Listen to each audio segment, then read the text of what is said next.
It was a cold Sunday night in Anna, Texas, January 23, 2005. The streets were quiet, the air still, the kind of silence that makes you forget how quickly everything can change. But that peace was shattered by one chilling 911 call. A woman's voice, faint and trembling, broke through the static. "My husband shot me, please, help." Her name was Tammy Gardner, just 29 years old, full of life, full of dreams, and trying to start over after leaving the man she once called her soulmate. That man was John Steven Gardner, her estranged husband, the man now hunting her down in a white pickup truck with Mississippi plates. Before she slipped away, Tammy used her final breaths to name her killer. Her courage sparked a trail of evidence, a manhunt, and a trial that would expose the terrifying truth of a love turned lethal. This isn't just another murder case, it's a haunting reminder of how passion can turn to possession, and how the person who claims to love you most can become your greatest threat. So before we dive into this dark and heartbreaking story, hit that subscribe button and turn on the notification bell, because here we uncover the most jaw-dropping true crime stories you won't hear anywhere else.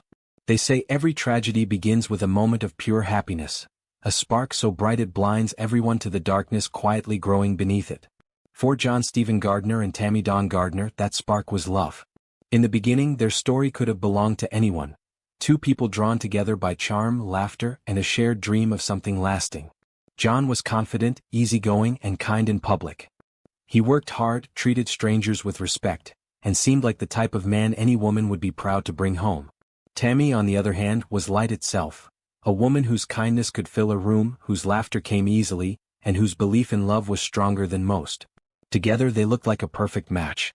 Friends remember the way Tammy used to talk about John, the way her eyes lit up whenever she mentioned his name, how she would blush and say he was everything she had ever wanted. They married, built a life, and for a short while, everything seemed beautiful. There were dinners with friends, long drives on country roads, small moments of happiness that painted a picture of two people deeply in love.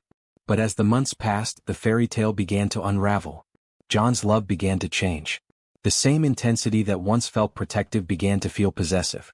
He started asking where Tammy went, who she talked to, and why she needed so much time to herself. At first it was subtle, a raised eyebrow here, a sharp tone there, but soon the questions turned into accusations. Jealousy crept in, wrapping itself around every part of their marriage. Tammy found herself walking on eggshells, carefully choosing her words, trying to keep the peace. Her friends started to notice. She laughed less. She avoided eye contact when John was around.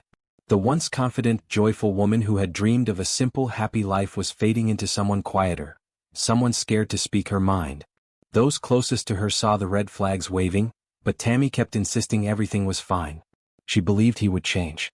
She believed love could fix what anger had broken. But love wasn't fixing anything, it was suffocating her. John's controlling nature grew stronger, his temper shorter, his words sharper. The man who had once promised to cherish her was becoming the very reason she no longer felt safe.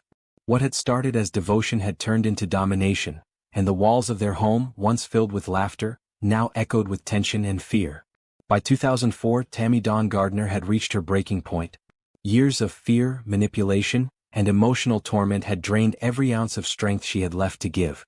The man she once called her soulmate had become her shadow, always watching, always questioning, always reminding her that leaving him would come at a price. She tried to make it work longer than most would have, believing deep down that maybe the man she fell in love with was still buried somewhere beneath the rage and jealousy. But John's love had become a cage, and every time she tried to breathe, the walls seemed to close in tighter. Finally, she made the decision that terrified her more than anything. She left. She packed her things, moved into a small home of her own, and filed for divorce. To Tammy, it was supposed to be the first step toward peace, but instead, it marked the beginning of her worst nightmare. John couldn't accept it. He refused to believe that the woman he once controlled was walking away from him. His anger became relentless. He started showing up at her workplace, sitting in his truck across the street for hours just watching. He left voicemails filled with anger and heartbreak, his voice cracking between love and hate, begging her to come back, then threatening her if she didn't. Tammy tried to keep her distance, but no matter how far she went, John always seemed to find her. Her friends noticed the fear in her eyes, the constant glances over her shoulder, the way her hands trembled when her phone rang. One of them later said, she was scared, but she didn't want to believe he could really hurt her. But deep down, Tammy knew she was in danger. She went to the authorities, filing for a protective order, hoping a piece of paper could stop a man who had already lost control of his mind. The documents painted a picture of a woman desperate for safety, and a man who believed she still belonged to him. John's threats grew darker. His words, once whispered in anger, became promises. "If I can't have you," he told her once, his voice cold and trembling, "then no one will." Those words haunted Tammy in her sleep, echoing in her mind whenever she heard the sound of tires on gravel outside her home. Every knock on the door made her flinch, every passing car made her heart race. She told her family she was scared, but she also said she wouldn't live her life in hiding. She was determined to move on, to reclaim the peace that John had stolen. But freedom doesn't come easily when the past refuses to let go. John's obsession was spiraling out of control. Friends said he stopped showing up to work, spent days driving aimlessly, drinking, and talking about how Tammy had ruined his life. The line between love and hatred had completely disappeared, replaced by something darker, something dangerous. By the end of 2004, everyone around them could feel it, the tension, the dread, the sense that something terrible was coming.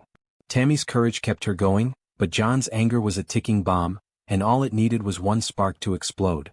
It was the night of January 23, 2005, a quiet Sunday in Anna, a town in Collin County, Texas. The streets were still, and the world outside Tammy Gardner's small home seemed peaceful. She had spent the evening tidying up, talking to a friend on the phone, trying to convince herself that life was finally moving forward. But somewhere out there, in the dark, John Steven Gardner was already on his way. He had driven hundreds of miles from Mississippi, his mind consumed by rage, jealousy, and the idea that if he couldn't have Tammy, no one ever would. Inside the house, Tammy felt uneasy. Maybe it was intuition, that strange chill that creeps in when danger is near. She heard a sound outside, faint at first, like footsteps on gravel. Then another. She moved closer to the door, her heart pounding, the house so silent she could hear her own breathing. Before she could react, a gunshot ripped through the night. The blast shattered the stillness, echoing across the neighborhood. Tammy collapsed, blood pooling around her as she gasped for air, fighting to stay conscious. Her trembling fingers reached for the phone. Somehow, through unbearable pain, she managed to dial 911. Her voice was weak but determined, a woman using her last breaths to make sure the truth would be known. "Help me," she whispered, struggling against the darkness closing in. "My husband shot me, he's in a white truck. Mississippi plates." Those few words would become the most haunting evidence in the case, a dying declaration that carried more weight than any piece of physical proof ever could. The 911 dispatcher tried desperately to keep her awake, asking questions, begging her to stay with them, but Tammy's voice was fading. In the background, neighbors were beginning to step outside, drawn by the gunshot, unaware that they were witnessing the final chapter of a nightmare years in the making. Meanwhile, John was already speeding away into the night.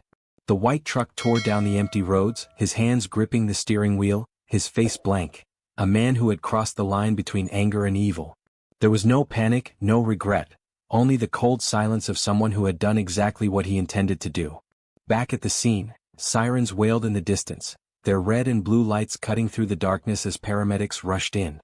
Tammy was still alive barely. Her pulse was weak, her breathing shallow. She was rushed to the hospital, doctors working frantically to save her, but the damage was too great. The bullet had done its job and John's promise had been fulfilled. Hours later, Tammy Dawn Gardner, a woman full of kindness, strength and courage, was pronounced dead. But even in death, she had done something remarkable. She had given investigators the one thing they needed most: a name.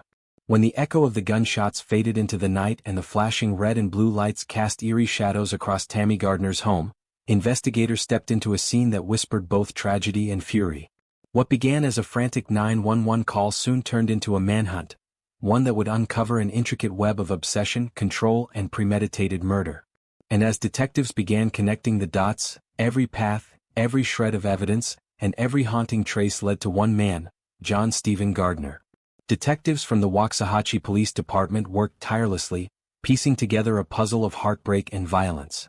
They began with the crime scene, a modest home now marked by chaos. The front door showed signs of forced entry. On the living room floor lay shell casings from a .45 caliber handgun, their metallic glint catching the harsh light of the investigators' flashlights. Near the doorway, an odd clue caught their attention: a torn glove tag, something so small it might have been overlooked by a less careful eye. But this tiny remnant would soon become a key link, tying Gardner to the weapon used to end Tammy's life. The deeper they dug, the clearer the picture became. Surveillance footage from nearby gas stations revealed a white Ford pickup, a vehicle matching Gardner's description, traveling west from Mississippi into Texas just hours before the murder. Highway toll data confirmed his route, each timestamp marking his deliberate journey toward his ex-wife's home. Receipts found later in his abandoned truck told the same story: gas stops, food purchases, and the restless drive of a man possessed by vengeance. Inside Tammy's phone, investigators uncovered a chilling archive of messages, angry voicemails, text threats, and desperate apologies that oscillated between love and intimidation. "You'll regret this," one message read. Another, more haunting, simply said, "If I can't have you, no one will." It was the kind of obsession that left no doubt in the minds of those pursuing the case. This was not a random act of violence. It was planned, calculated, inevitable. As forensic teams processed the evidence, a pattern of control and possessiveness emerged from Gardner's past behavior.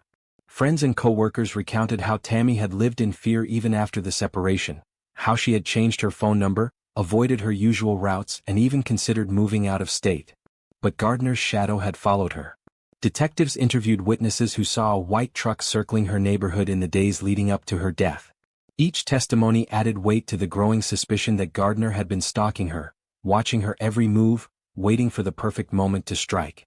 Then came the final piece: a glove found discarded near the scene, its matching tag identical to the one discovered inside Tammy's home. Forensic tests revealed traces of gunpowder residue, and when cross-referenced with Gardner's belongings, it became the smoking gun investigators needed. The evidence was irrefutable. His own actions, his own trail, had betrayed him. One detective would later describe the case as one of the most chilling examples of premeditation he'd ever seen. It wasn't a crime of passion in the heat of the moment. It was cold. It was methodical. He knew exactly what he was doing every step of the way. By the time the investigation concluded, the picture was painfully clear. John Steven Gardner had left Mississippi with one purpose: to find Tammy and silence her forever. The courtroom in Waxahachie, Texas, was heavy with tension when the trial of John Steven Gardner began in 2006. Every seat was filled, family members, reporters, and curious onlookers all waiting to see how justice would unfold for the brutal murder of Tammy Gardner. On one side sat the prosecution, armed with forensic evidence, emotional testimony, and the haunting 911 recording of Tammy's final words. On the other, the defense, determined to plant a single seed of doubt, that Gardner had been hundreds of miles away when the trigger was pulled. The courtroom became a stage where truth and deception clashed under the unrelenting light of justice. The prosecution painted a chilling picture of a man consumed by jealousy and control. They described how Gardner had driven from Mississippi to Texas under the cover of night, fueled by rage and desperation.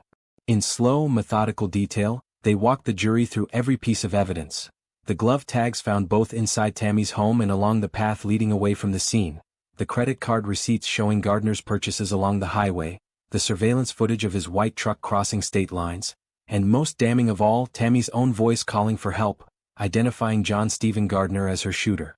A hush fell over the courtroom as the 911 tape played. Tammy's voice, faint but clear, echoed through the speakers. "Help me, my husband shot me, he's in a white truck. Mississippi plates." It was a voice from beyond the grave, and it carried the weight of undeniable truth. Jurors watched in silence, some visibly moved, others unable to meet the defendant's cold, expressionless gaze. Gardner sat motionless at the defense table, his face a mask of emptiness, his eyes fixed on the floor. There were no tears, no anger, no remorse, only an eerie calm that unsettled everyone in the room. The defense tried to counter with alibis and inconsistencies. They argued that Gardner couldn't have made the trip in time, that the evidence was circumstantial, that grief and trauma had distorted witness recollections. But their claims faltered under the relentless precision of the prosecution. Investigators testified about the matching glove tags and the unmistakable GPS trail from his truck. Forensic experts confirmed gunshot residue on the gloves and ammunition matching the murder weapon. It was a puzzle whose pieces fit too perfectly to ignore. At one point, the prosecutor turned to the jury and, with measured conviction, declared, "She named him before she died. Her voice is all the proof we need." The courtroom went silent. Even the hum of the overhead lights seemed to fade as the jury absorbed the gravity of that statement. Every detail, every shred of evidence, pointed to the same conclusion: this was not an accident, not a crime of passion. It was execution. When the jury retired to deliberate, the air was thick with anticipation. Hours felt like days. Then, as the doors opened and the jurors returned, the room held its breath. The foreman stood, paper trembling slightly in his hand, and read the words that sealed Gardner's fate. "We, the jury, find the defendant, John Steven Gardner, guilty of capital murder." For a long moment, there was only silence, the kind that follows the end of something immense. Gardner didn't flinch. No visible emotion crossed his face as the gavel struck, echoing through the courtroom like a final heartbeat. Across the aisle, Tammy's family embraced, their tears a mixture of relief and sorrow. Justice had been served, but the cost was immeasurable. For nearly 14 years, John Steven Gardner lived in the shadow of his own choices, confined behind the thick concrete walls of Texas death row, where time seemed to move in slow motion and every tick of the clock echoed like a countdown to oblivion. The days were long, the nights endless. He was locked inside a small cell, cut off from the world he once knew, with nothing but his thoughts, his guilt, and the steady hum of prison life to remind him of what he had done. During those years, Gardner filed appeal after appeal, each one an attempt to rewrite the inevitable. His attorneys argued procedural errors, questioned the reliability of evidence, and claimed he had been wrongfully convicted. Yet, every court that reviewed his case, from the state of Texas to the federal bench, saw the same undeniable truth. The evidence was overwhelming. The 911 call, the glove tags, the travel receipts, the eyewitness testimonies, all painted a picture that no appeal could erase.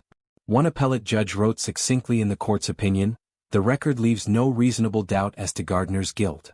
The rulings came back the same each time, appeal denied. And with each denial, the walls around Gardner seemed to close in tighter.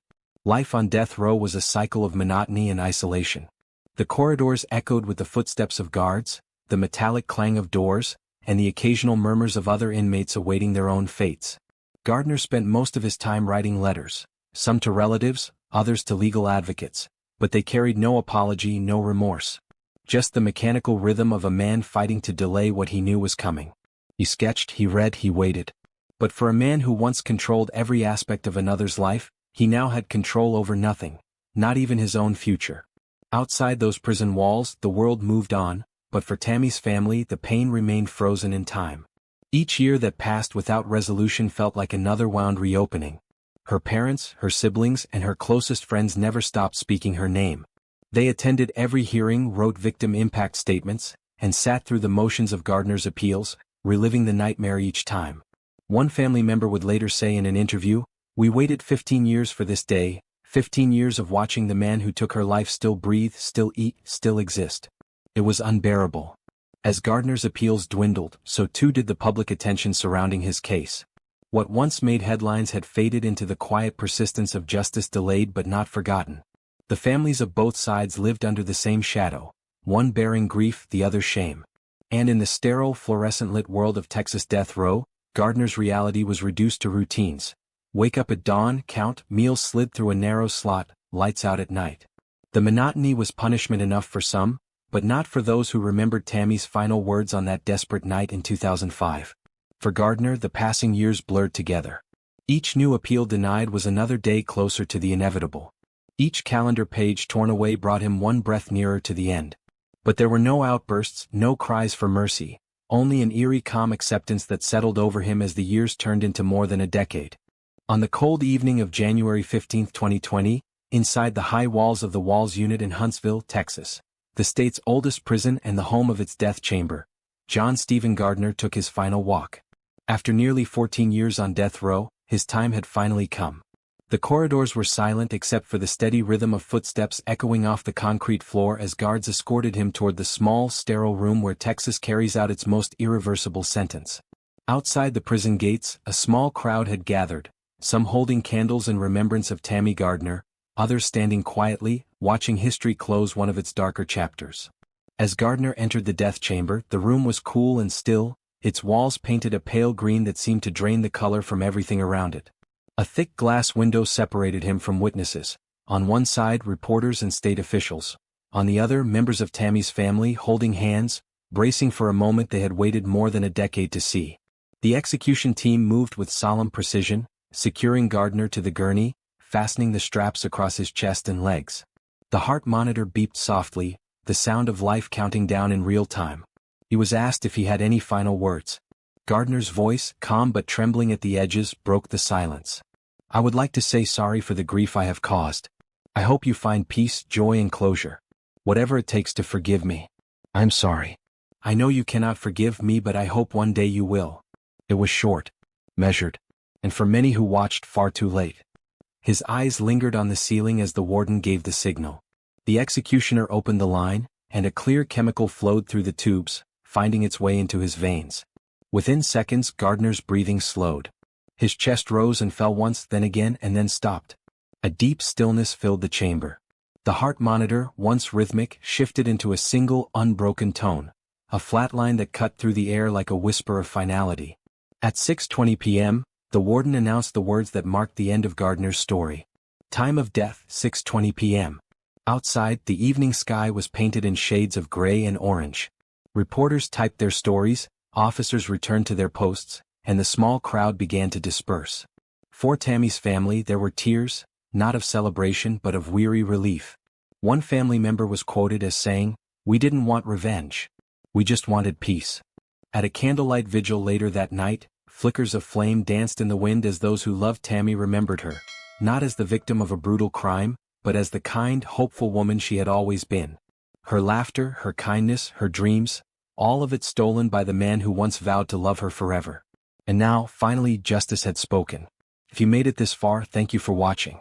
What are your thoughts on this case? Do you think justice was truly served? Let me know your opinions in the comments below. And don't forget to like, share, and subscribe for more jaw-dropping true crime stories just like this one.